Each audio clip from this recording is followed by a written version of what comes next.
보실 말씀은 갈라디아서 5장 13절로 15절까지 말씀입니다. 갈라디아서 5장 13절로 15절. 우리 서로 시리즈 네 번째 시간인데 같이 주의 말씀을 읽겠습니다. 시작. 형제들아 너희가 자유를 위하여 부르심을 입었으나 그러나 그 자유로 육체의 기회를 삼지 말고 오직 사랑으로 서로 종노릇하라. 온 율법은 내 이웃 사랑하기를 내 자신같이 하라 하신 한 말씀에서 이루어졌나니 만일 서로 묵로 먹으면 피차 멸망할까 조심하라. 아멘. 서로 섬기라라는 제목으로 주의 말씀을 나누겠습니다. 우리는 누구나 다 자유를 원합니다. 자유하고 싶어 하죠. 그래서 누군가가 나를 억압하려고 한다든지 혹은 나를 통제하려고 하면 답답해합니다. 다 자유하고 싶어 해요. 내 마음대로 하고 싶고 내 자유대로 살고 싶다. 오늘 이 시대가 추구하는 가치 중에 하나입니다. 미디어들이 하는 얘기를 잘 들어보면 다 그런 얘기예요. 네가 하고 싶은 대로 하면 돼. 너의 감정이 우선이야. 너답게 살아. 구속받지 말고 자유롭게 살아. 참 듣기에 매력적이고 참 좋은 말 같아요. 그렇게 보입니다. 그대로 살면서 다 같이 편안하게 상처받지 않고 살면 얼마나 좋겠습니까? 많은 그렇지 않은 경우를 우리가 종종 보게 됩니다. 너도 나도 다 자유를 외치기도 하고 또 개인의 권리를 어느 때보다 중요하게 여기는 시대를 살고 있는데 근데 보면 정작 사람들의 마음은 점점 더 외로워지는 것 같아요.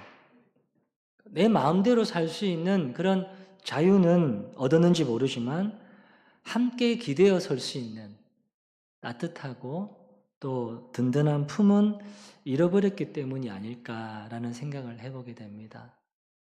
안타깝게도 교회 안에서도 이런 모습을 우리가 종종 보지 않을까 싶어요.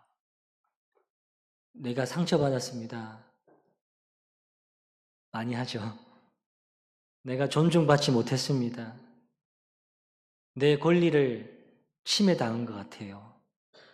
이런 목소리들은 우리 안에 너무 쉽게 퍼지는 것 같아요. 근데 정작 내가 먼저 낮아지겠습니다.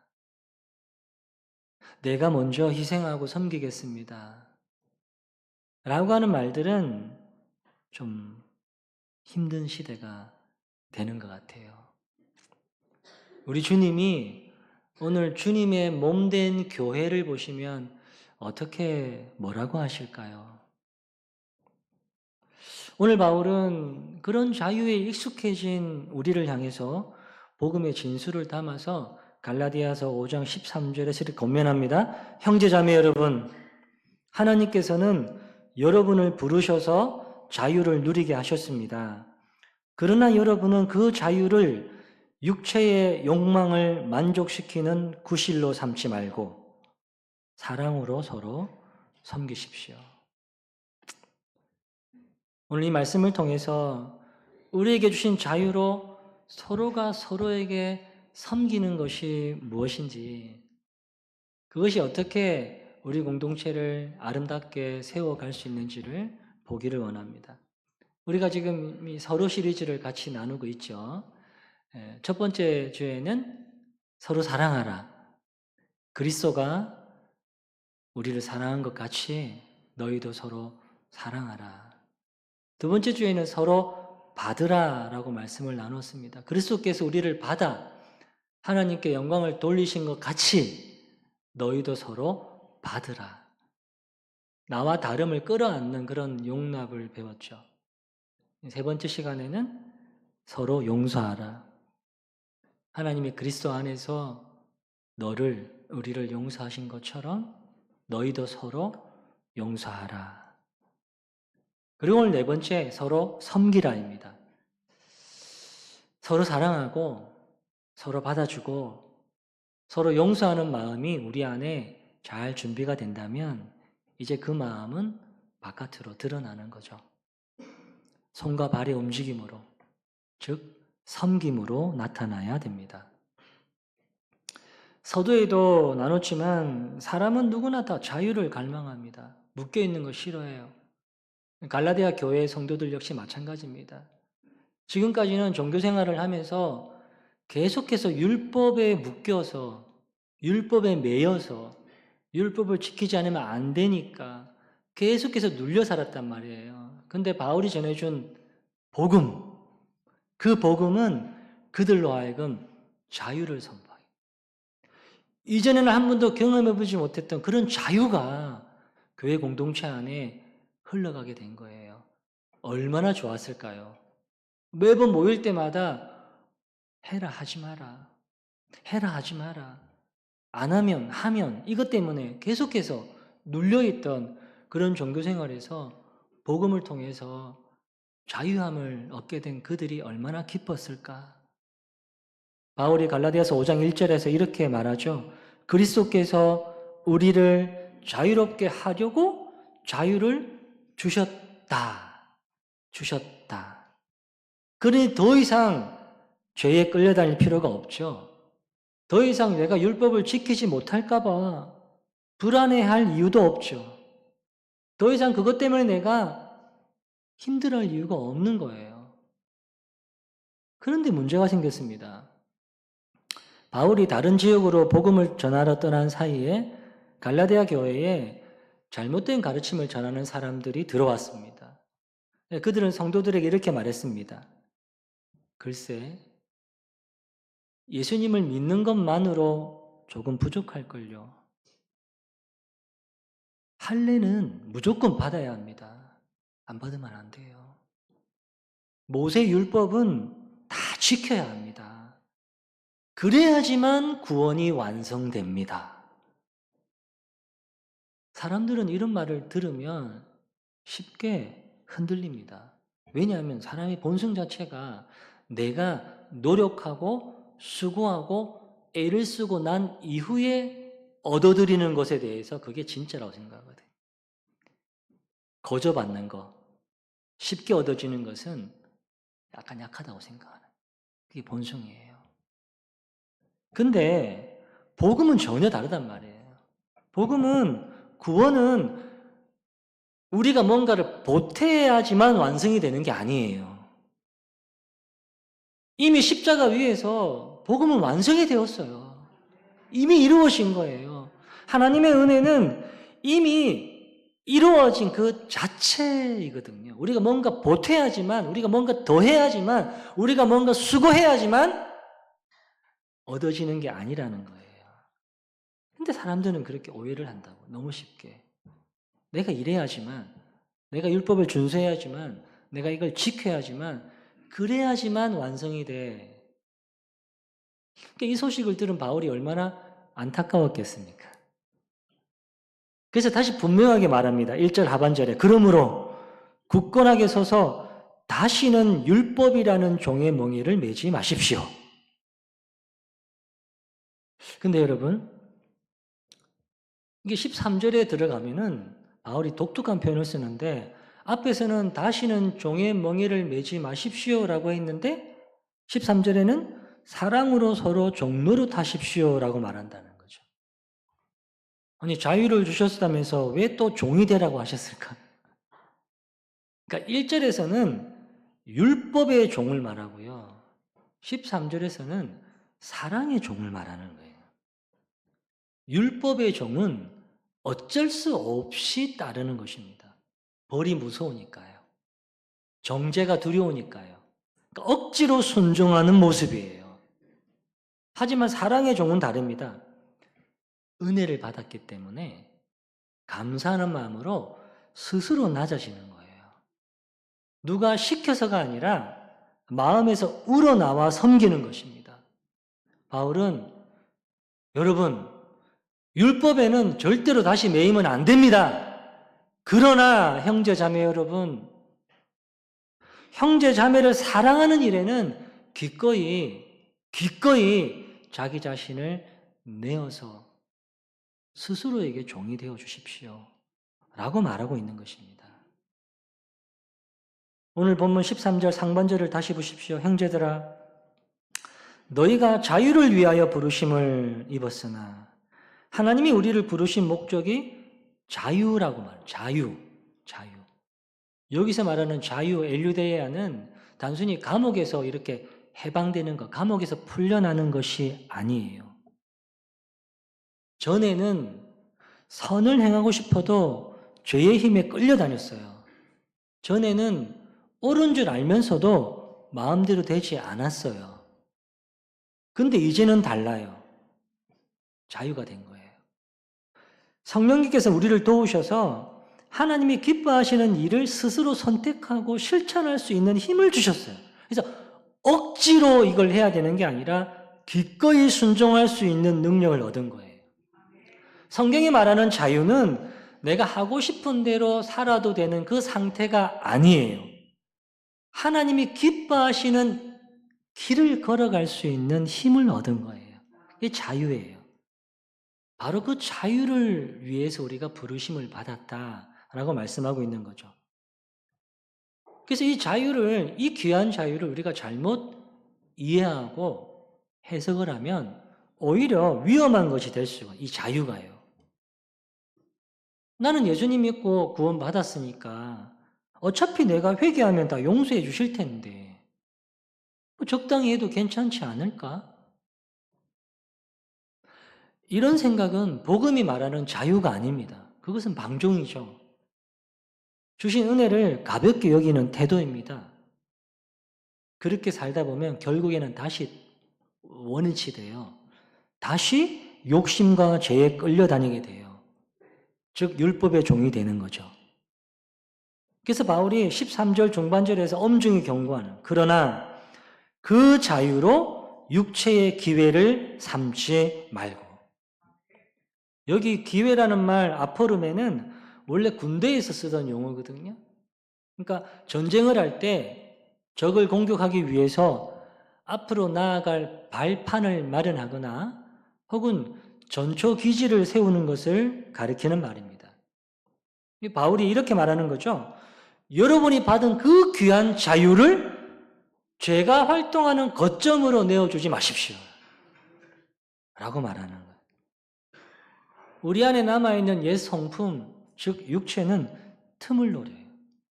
조금만 방심하면 그 자유를 핑계 삼아 자기 욕심을 메꾸고자 하는 거예요. 갈라디아 교회 성도들이 어떤 이들은 이런 자유를 오해하고 잘못 사용해서 그랬다는 거죠. 서로를 세워주기보다 서로 비판하고 판단하는 거죠. 근데 자유니까요. 서로를 섬기기보다 사랑으로 자기 권리를 더 내세우는 거죠. 내 자유니까요. 그게 내 자유니까요. 그리스도가 나를 사랑하신 것 같이 너희도 서로 사랑하라. 그리스도가 너희를 받아주신 것처럼 너희도 서로 받아주라.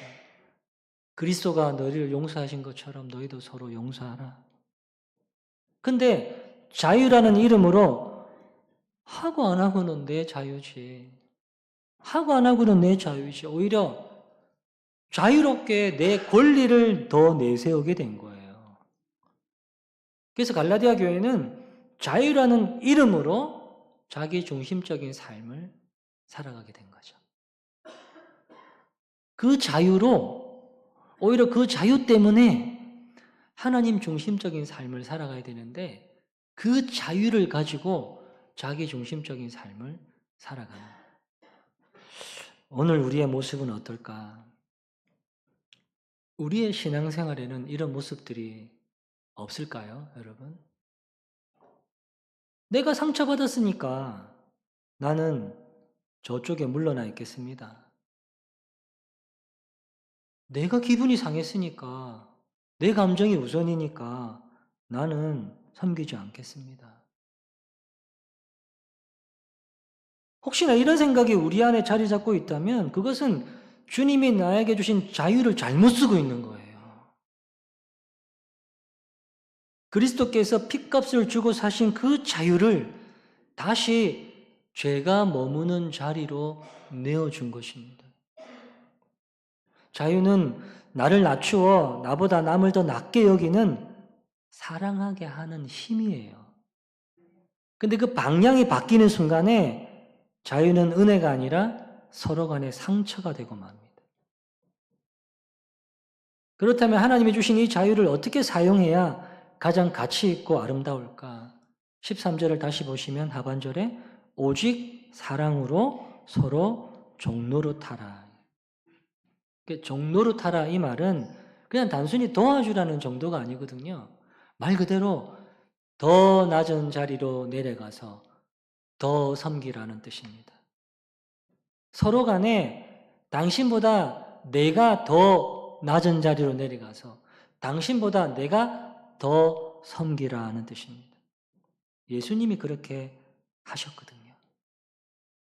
예수님이 우리보다 더 낮은 자리로 내려가서 더 우리를 섬기셨어요. 그리고 내가 너희를 섬긴 것과 같이 너희도 서로 섬기라고 말씀하고 있는 거예요. 율법에 매여서 이거 율법에 쓰여 있으니까 억지로 하는 것이 아니라 예수님의 섬김을 받고 예수님의 사랑을 받은 우리이기 때문에 기꺼이 내려가는 것이거든요. 기꺼이 다른 사람들보다 내가 먼저 앞치마를 두르고 내가 먼저 섬기는 것입니다. 그래야지만 그 사람을 살릴 수가 있기 때문이거든요. 바울이 자기 스스로도 그랬다고 말합니다. 고린도전서 9장 19절에 나는 어느 누구에게도 얽매이지 않은 자유로운 몸이지만 맞거든요. 근데 많은 사람을 얻으려고 스스로 모든 사람의 종이 된 거예요. 바울의 고백을 보십시오. 분명히 자기는 누구에게도 얽매이지 않는 그런 자유스러운 몸이 되었지만 그러나 많은 사람을 얻으려고 얻는다는 말은 살리려고 하는 말. 많은 사람들을 살리려고 스스로 더 낮은 자리로 내려가서 스스로 더 섬기는 종이 되었다 이 말입니다. 성경에서 서로 사랑하며 서로 종노릇하라라는 이 말씀이 잘 표현된 그런 장면이 제가 생각하다 보니까 룻의 이야기를 제가 떠올리게 되었습니다. 수요 어머니 기도회 때 우리 박 목사님이 이 룻기 말씀 나누고 있는데 한번 들어보시면 좋을 것 같아요. 흉년으로 인해서 모압 땅으로 이주를 했습니다. 나오미는. 근데 그 모압 땅에서 남편도 두 아들도 잃었어요. 얼마나 서글펐을까. 그리고 빈손으로 다시 고향 예루살렘으로 돌아오게 돼. 삶의 의욕을 잃었어요. 나를 나옴이라 하지 말고 나를 말하라 해라. 쓴 사람이다 나는. 그렇게 말할 정도로 깊은 상실과 상처받은 마음에 사로잡혀 있었어요. 아시다시피. 근데 그때 며느리 룻은 어떤 결단을 하느냐? 나오미가 가라 너네 길을. 너네 인생을 위해서 너네 미래를 위해서 가라. 나오미는 아니요. 나는 어머니 곁에 남을게요. 그렇게 말했어요. 나는 어머니 곁에 남을게요. 어머니의 하나님이 나의 하나님이 될 거예요. 룻은 자신의 미래와 안전을 포기하고 아주 연약해진 그 시어머니 곁에 남기로 결정했어요. 이게 섬김이에요, 여러분. 이거예요. 그러니까 룻의 섬김은 감정이 아니라 선택이었고 말이 아니라 행동이었단 말이에요. 모압 땅하고 베들레헴 예루살렘하고는 천지 차이예요. 한 번도 와보지 못한 땅이에요, 베들레헴. 자기가 이방인이에요. 그런데 이방 여인이었지만 그 낯선 땅에서 이삭을 주우면서 시어머니를 먹여 살리는 거예요. 이게 섬김이에요. 젊은 며느리가 늙은 시어머니를 책임지는 모습은 오늘날도 그렇지만 당시 문화 속에서는 정말 어려운 일이에요. 어려운 일이라고. 이게 섬김이에요. 근데 이 이야기의 흐름이 섬김이 한 방향으로만 흘러가지 않고요. 나오미 역시 이 룻을 위해서 길을 열어주는 거예요. 보아스를 통해서 기업 물을 자의 은혜를 얻도록 돕습니다. 아직 젊은 며느리의 앞날을 위해서 나오미는 계획하고 움직이죠. 이것이 또 하나의 섬김입니다. 결국 두 사람의 서로를 향한 섬김은 하나님의 구속 역사 안에서 그 섬김이 사용되잖아요. 룻이 보아스와 결혼하고 오벳을 낳고 그 가문에서 다윗이 나오고 훗날 예수 그리스도의 계보로 이어지는 거예요. 아주 연약해진 그 가정 안에서 서로 낮아져서 서로 간에 섬겼던 그 섬김이 하나님의 구원 계획 속에서 쓰임받는 거예요. 여러분의 가정 안의 섬김이 이런 섬김이 되기를 원합니다. 예. 아버지, 어머니가 나는 부모니까, 나는 아이니까 이런 개념으로 서지 않고 서로가 더 낮아지고 서로가 더 섬기면서 하나님의 구원 계획 안에 여러분의 가정에 쓰임받는 거죠. 그래서 룻기에서 우리가 보는 것은 이것이에요. 섬김은 형편이 좋을 때 하는 선택이 아니라 어려울 때 드러나는 믿음이에요. 섬김은 희생처럼 보이는데 오히려 하나님의 나라 안에서는 그 섬김이 복의 통로가 됩니다. 서로를 섬겨 붙들어주는 공동체는 그래서 하나님의 섭리 안에서 가장 강한 공동체가 됩니다. 나오미와 룻은 서로 간에 완벽한 사람들이 아니었어요. 아주 연약하고 아주 불쌍한 사람들이었거든요. 근데 서로 간에 사랑과 섬김 속에서 부족한 서로를 세워주면서 새로운 역사를 써내려간 거예요. 서로 섬기는 공동체 안에 하나님의 구원 역사가 일어나는 것입니다. 바울은 이어서 14절에서 이 자유를 가지고 섬길 때 또한 어떤 일이 이루어지는가? 14절 보시면 온 율법은 내 이웃 사랑하기를 내 자신같이 하라 하신 한 말씀에서 이루어졌다. 그러니까 우리가 자유를 가지고 서로 사랑하며 섬길 때 우리가 억지로 율법을 지키려고 애쓰는 사람들보다 훨씬 더 완벽하게 율법의 요구를 이루게 된다는 말이에요. 이해가십니까? 억지로 율법을 지키려고 애쓰는 사람들보다 그 자유를 가지고 서로 사랑하며 섬길 때에 율법의 요구를 이루게 된다는 거죠. 사랑하면 여러분 이웃의 것을 도둑질하지 않습니다. 사랑하면 형제의 마음에 피멍이 들게 하는 잔인한 말을 하지 않습니다. 사랑하면 험담과 거짓 증거를 하지 않습니다. 그래서 로마서 13장 10절은 사랑은 이웃에게 악을 행하지 아니하나니 그러므로 사랑은 율법의 완성이니라. 우리가 교회 안에서 우리가 가정 안에서 이름도 없이 빛도 없이 그렇게 서로를 향하여 사랑으로 섬길 때 말입니다. 우리가 어린아이를 품에 안고 가르칠 때 말입니다. 우리가 교회 안에서 지나가다 보니 로비에 종이가 떨어져 있어요. 스스로 줍고 오랜만에 만난 사람들 보니까 스스로 먼저 다가가서 따뜻하게 인사하고 아픈 성도들을 보면 항상 기도의 자리에서 항상 기도해주고 식당에서 주차장에서 섬길 때 말입니다. 사랑으로. 그건 단순히 봉사활동을 하는 게 아닙니다. 그 순간 하나님의 거룩하고 장엄한 율법을 자신의 삶 속에서 완성해 나가는 위대한 신앙의 여정을 걷고 있는 것입니다. 그러므로 여러분이 지금 가정에서 교회에서 하고 있는 그 섬김이 위대한 거예요. 율법의 완성을 이루는 것이죠. 그러나 만약 우리가 사랑으로 종로로 사는 길을 거부하고 하나님이 주신 자유를 끝내 이기적인 내 욕망을 채우는 육체의 기회로 삼는다면 우리 공동체는 어떻게 될까? 15절의 경고를 보십시오. 그런데 여러분이 서로 물어뜯고 잡아먹고 하면 피차 멸망하고 말 터이니 조심하십시오. 여기 물어뜯는다, 잡아먹는다라는 말은 짐승들이 서로 싸울 때 쓰는 표현입니다. 그리스도가 우리에게 주신 자유를 터부시하고 내 생각과 내 자존심을 내세우기 시작하면은 서로를 공격하게 됩니다. 근데 그 싸움에는 이긴 사람도 없고 진 사람도 없어요. 둘 다 망하는 겁니다. 서로 싸우면은 둘 다 망하는 거예요. 그러니까 공동체가 무너지는 거죠.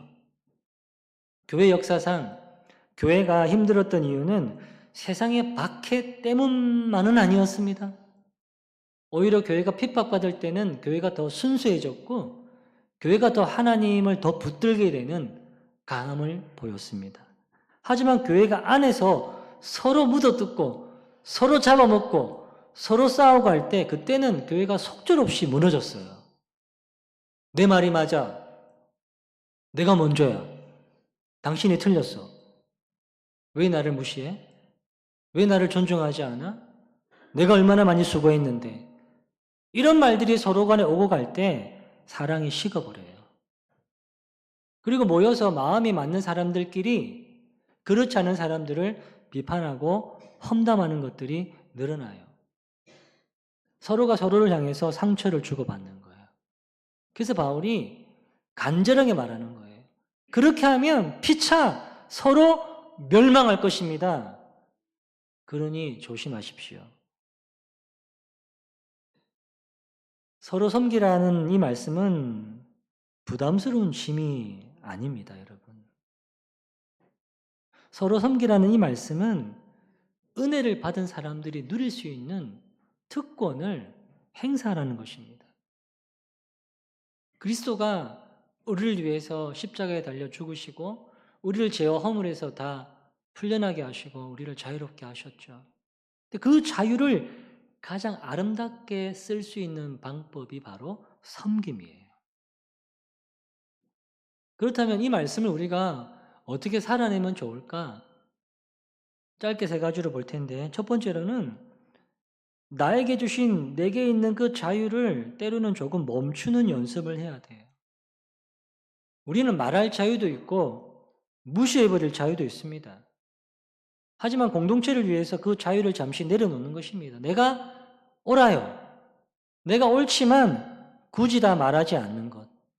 내가 할 수 있어요. 내가 할 수 있지만 다른 사람을 먼저 세워주는 것. 내 기분, 내 감정 중요해요. 근데 내 기분보다 공동체의 평안을 먼저 생각하는 것. 이것이 바로 성숙함입니다. 나를 조금 비워서 다른 사람의 삶을 채워주는 것.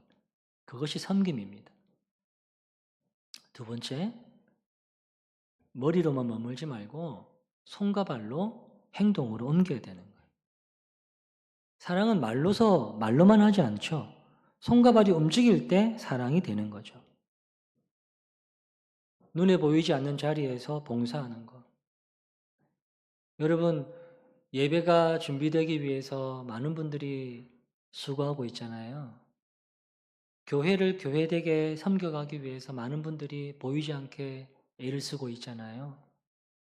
교회 건물을 조금 더 여러분들이 쓰기 편하도록 그렇게 하기 위해서 누군가는 자신의 시간을 헌신하고 섬기고 있거든요. 누군가 힘들 때, 누군가 아플 때 내가 스스로 먼저 다가가서 내가 먼저 따뜻한 말을 건네주고 식사 한 끼를 챙겨주고 이런 작은 행동들이 모여서 공동체를 살리는 거예요. 섬김 하니까 뭔가 굉장히 거창해 보이는데 거창한 게 아니라 이 섬김은 일종의 일상의 작은 순종을 말하는 거예요. 세 번째, 비판 대신에 기도를 선택하십시오. 살다 보면은 마음에 들지 않는 사람을 종종 만나게 되죠. 그 사람 때문에 서운하고 속상하고 그래서 나도 말로 쏘아붙이고 싶을 때가 있죠. 그때 한번 멈추십시오. 대신에 하나님 앞에 무릎을 꿇으십시오. 주님 제 마음을 다스려 주십시오. 내 힘으로는 섬길 수 없습니다. 사랑으로 종이 되어 섬길 수 있도록 나를 도와주십시오. 그래서 기도의 자리가 깊어지면 깊어질수록 섬김의 지경은 더 넓어지게 되는 거예요. 우리 예수님이 십자가를 앞에 두고 겟세마네에서 땀방울이 핏방울이 될 때까지 기도하셨어요. 그리고 섬김의 지경을 넓혀가셨죠. 십자가를 지신 거예요. 다른 무엇보다도 기도를 선택하십시오. 말씀을 맺으면서 여러분 좁은 외나무 다리에서 두 마리 염소가 마주쳤다는 전설 따라 삼천리 이야기를 아시죠? 좁은 외나무 다리에서 두 마리 염소가 마주쳤어요. 다리가 좁아서 둘이 동시에 지나갈 수가 없어요. 근데 둘 다 물러서지 않네요. 내가 먼저 왔거든. 내가 네 형이잖아. 네가 비켜 임마. 근데 안 비켜요. 서로 뿔을 맞대고 싸우다가 결국 두 마리 모두 다리 아래로 떨어졌다는 슬픈 이야기죠. 끝까지 자기 고집을 내려놓지 않으면 함께 무너지는 거거든요. 이것이 바로 바울이 말하고 있는 서로 물어뜯으면 함께 망한다는 경고와 같은 거예요. 하지만 십자가의 은혜를 아는 우리는 달라야 하지 않겠습니까? 두 사람 중 먼저 내가 엎드리는 거예요. 내가 먼저 엎드리는 거예요. 조금 자존심 상하는 것 같아요. 내가 손해보는 것 같아요. 그럼에도 불구하고 내가 먼저 낮아지는 거예요. 제가 먼저 비키겠습니다. 제가 먼저 손해보겠습니다. 이런 지는 것처럼 보일 수 있어요. 손해보는 것 같네요. 바보처럼 보일 수 있어요. 하지만 그것이 여러분들이 믿고 의지하고 따르고 있는 예수님이 우리에게 보여주신 길입니다. 예수님이 그렇게 하신 거예요. 예수님이 우리를 살리시기 위해서 스스로 낮아지셨잖아요. 스스로 낮아지셔서 우리를 죄와 허물로 영원토록 죽을 수밖에 없는 그 자리에서 우리를 건져주신 거예요. 저는 우리 교회가 이런 모습이 되기를 바라요. 누가 더 먼저 왔냐? 누가 더 높냐?를 따지는 교회가 아니라 누가 더 먼저 섬길지를 고민하는 교회 말입니다. 제가 무엇을 도와드릴까요? 제가 먼저 하겠습니다. 저를 밟고 지나가십시오. 그런 거죠. 자연스럽게 나오는. 내게 주신 그 자유로 내 마음대로 내가 하고 싶은 대로 그렇게 쓰는 교회가 아니라 그 자유로 서로를 섬기는 교회. 그래서 사람들이 우리를 보면서 저 교회는 정말 다르다. 저 교회는 진짜 사랑이 있다. 그렇게 말할 수 있는 그런 오산 양문교회가 저와 여러분의 교회이기를 바랍니다. 우리 같이 찬양하고, 우리 찬양하기 전에 죄송합니다. 먼저 2026년도 장학생 선발을 먼저 하고 찬양하겠습니다. 준비해 주시면 좋겠네요. 2026년도 장학생을 여러분들이 추천하셨고 또 장학위원회에서 선별했는데요. 중고등부의 유고은, 유다은, 차지연, 최영찬, 그리고 청년부의 박시강 앞으로 올라오실래요?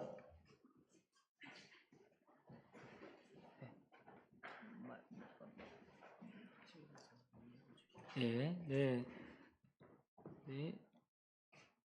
진건호 장로님이 읽어주시고, 시강이 먼저 오시겠습니다. 장학증서 호서대학교 박시강. 위 학생은 하나님을 잘 섬기며 신앙과 행위가 타 학생에게 본이 되며 또한 교회 봉사와 학업 성적 등 모든 면에서 우수하므로 미래의 인재로 키우기 위해 이에 2026년도 장학금을 수여합니다. 주후 2026년 2월 22일 담임목사 김성우 대한예수교 장로회 오산 양문교회.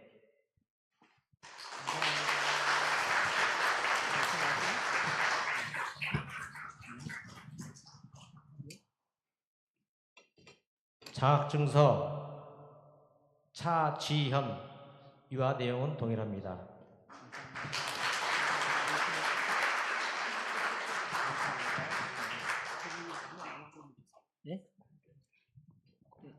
고은이, 예, 고은이.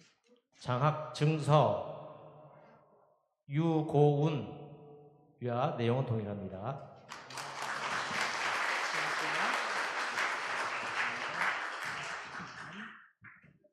장학 증서 유다은 위 내용은 동일합니다.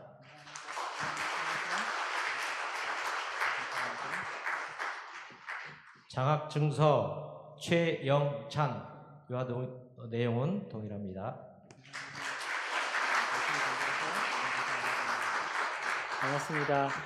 잠깐만 똑바로 쓰실래요? 네, 감사합니다. 네, 네, 우리 친구들 5명의 친구들 하나님께서 이 아이들을 사랑하시고 또 복을 주시고 또 학문하는 즐거움도 알게 하시고 꿈을 쫓아서 열심히 공부하고 최선을 다해서 그렇게 하나님의 나라를 살아갈 수 있도록 많이 기도해 주시고 격려해 주시면 좋겠습니다. 그죠? 네. 제가 기도하겠습니다. 고맙습니다. 주님 감사합니다. 하나님 귀한 친구들을 2026년도 장학위원회의 섬김을 통해서 세워주셔서 감사합니다. 우리 친구들 하나님의 은혜 가운데 2026년도 멋지게 살아내고 하나님 앞에 귀하게 살아낼 수 있도록 주께서 인도하여 주옵소서. 예수님의 이름으로 축복하고 기도합니다. 아멘. 인사. 네, 감사합니다. 들어가시죠. 고맙습니다. 감사합니다. 우리 찬양하고 같이 기도할까요? 네, 당신의 그 섬김이 찬양합시다.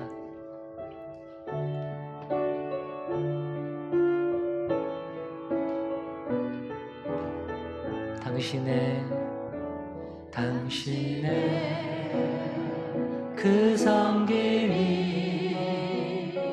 천국에서 해같이 빛나리. 당신의 그 겸손이 천국에서 해같이 빛나리.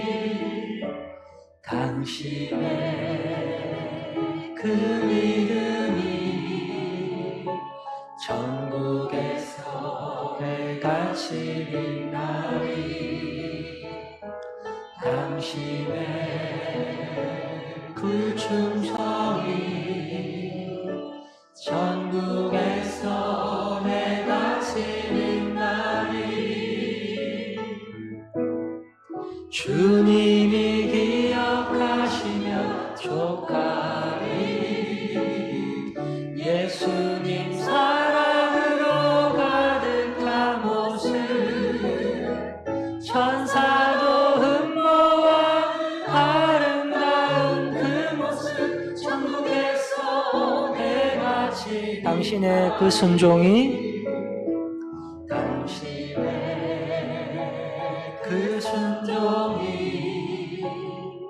천국에서 해같이 빛나리. 당신의 그 사랑이 천국에서 해같이 빛나리. 당신의 그 찬송이 천국에서 해같이 빛나리. 당신의 그 언신이 천국에서 해같이 빛나리. 주님이 기억하시며 족하리. 불타는 사명으로 가득한 모습 천사도 흠모하는 아름다운 그 모습 천국에서 해같이. 다시 한번 주님이 기억하시면 족하리. 주님이 기억하시면 족하리. 예수님 사랑으로 가득한 모습 천사도 흠모하는 아름다운 그 모습 천국에서 해같이 빛나리. 같이 기도 한번 할까요, 여러분? 오직 사랑으로 서로 종로릇 하십시오.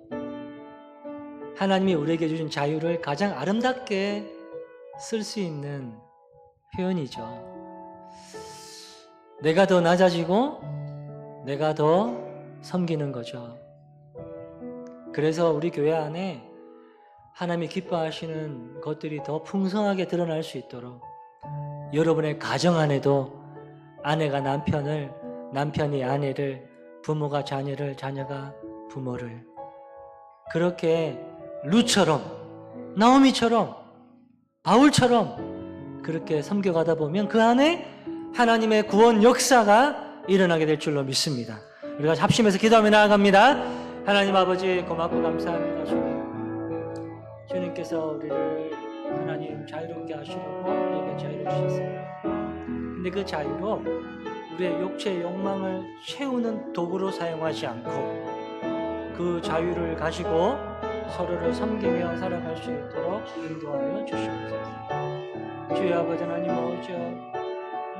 때로는 내가 말할 수 있지만 그 말을 멈출 수 있는 하나님 앞에 기도할 수 있는 더 섬겨갈 수 있는 우리가 될 수 있도록 도와주셔서 서로가 서로에게 더 낮아짐으로 말미암아 그렇게 하나님 안에서 온전한 공동체를 세워갈 수 있도록 은혜를 베풀어 주시옵소서.